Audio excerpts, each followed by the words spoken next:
Hey all, this is David Ducker coming back at you, and today I'm going to be doing a character profile for a character in my Return of the Runefangs game, so that when you watch those videos, you'll kind of have an idea of who I'm talking about.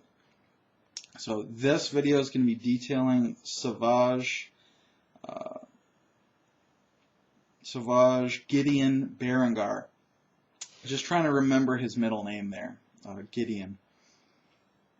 So let's start with, so what does Savage look like? So he's a average height, average build, but he's coming through with, I believe he has very dark hair, which is unlike the rest of the berengar family. Typically they have blonde hair and green eyes. Savage actually has dark hair.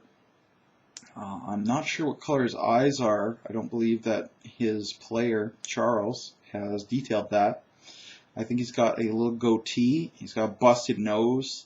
He walks with a fairly severe limp, as his left leg was destroyed at some point. He wears red robes of a mage of the Bright Order, a fire mage, a pyromancer. Call them what you will, know them as you like. The master of smoke and the embers. So Savage's history, he was growing up as I believe he was the youngest son of,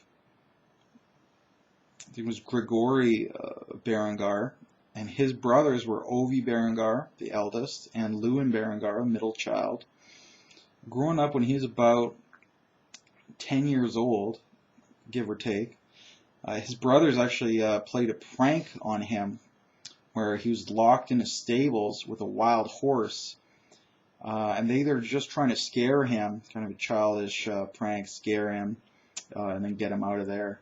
But the horse ended up trampling him and destroying his leg, just busted his leg badly. And Savage was actually unable to ride after that incident.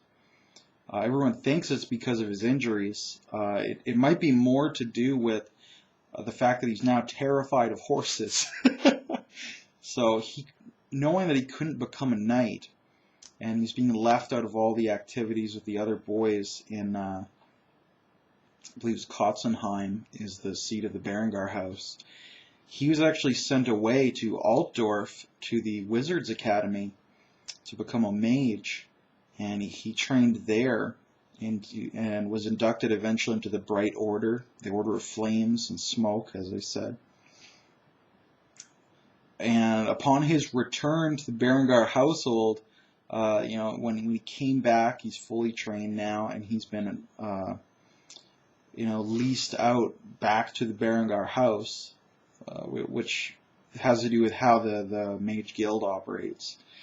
But he went back to the house, and he immediately engaged in an adulterous affair with his brother's wife, with Lewin's wife, Anna. And Lewin found out about this big public scandal, his brother's wife seduced by his brother, and it was so bad. Eventually, Lewin forgave his brother. I think that's when Lewin started getting into the worship of Shalia, the goddess of mercy and forgiveness. He forgave his brother, so he forgave Savage. Savage was essentially cleared up of any charges. Lewin could not forgive his wife, though, and he had her put to death, which kind of shows the old Lewin before the incident, before he found religion. He killed his own wife for cheating on him, but she was cheating with his own brother, and he managed to forgive his brother and started to become the merciful lay priest that we know him as. It was very shortly after this incident, the War of the Wasteland broke out. All three of the Berengar boys headed off to war. Only two of them, however, returned. Lewin returned and Savage.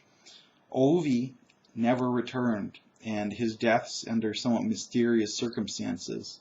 Many whispered that Savage had a hand in Ovi's death, that he was getting revenge on his brothers for busting his leg and causing him to be sent off to Altdorf, away from his childhood home and his family. So his revenge may have been this affair with the middle brother, and possibly murdering the eldest brother, Ovi, during the war. Now this war took place approximately 20 years before the start of the game. When we join him, when we meet him initially, he's actually about 50 years old. Although because of his magic, he only looks like he's about in his mid-30s. But he moves like a 50-year-old man. You best believe that. And he has a limp as well. So that's when we join him in the story. And we find out that he has taken over a lot of the business with the Berengar shipping company, whereas Lewin is more interested in the Berengar brewing company and running that inn as well, the Three Crowns, which House Berengar owns in our game. So Sevage, very much a businessman, very smart. Is a network of spies throughout the city, kind of an informal thieves guild almost. Very, very, compared to a real thieves guild, very small time, but he does have this network of contacts. And his player, Charles, did a great job sending me all these different NPCs, which are his contacts. He sent me about 5 of them to incorporate. Made my job as a GM much easier because I have so many more characters to draw on now. So it was great. A lot of bonus XP went his way because of that. And that's basically where we meet up with him. Kind of a spy master, a businessman, somewhat less reverent than the rest of his family. Very first session, everyone's heading to church for the worship of Sigmar. And Savage isn't there. And Lewin is grumbling about it, and Lord York is kind of grumbling about it. Then they head out for like a brunch after church. And they get to the inn, and Savage is at the inn, and he's already been engaged in breakfasting and a little bit of drinking early in the morning. So it was a great establishing moment for him as a real businessman, kind of high-class character, who also has this mystique of the magic about him. And it's a low magic setting, so rolling with magic is a big deal in this setting. So that's when we meet him. And throughout the course of the sessions we've already run through, he's already been doing some manipulation. He's kind of turning the two youngest Berengar brothers against each other, the children of Ovi's son. So his great nephews, kind of turning them against each other to a degree, and we've seen him manipulating other situations. We had a dinner with the Countess of Averland, and just his cunning and his ability to turn these social situations to his benefit have been great. A lot of great role playing out of Charles from that. So he's really showing that he's got some chops there.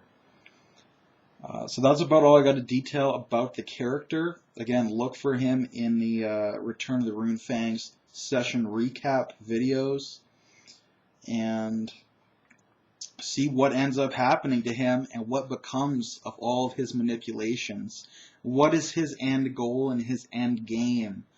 That's something I'm really looking forward to seeing play out and to learning exactly what it is. So with that, I'm going to leave you all, and make sure you have a good day out in YouTube.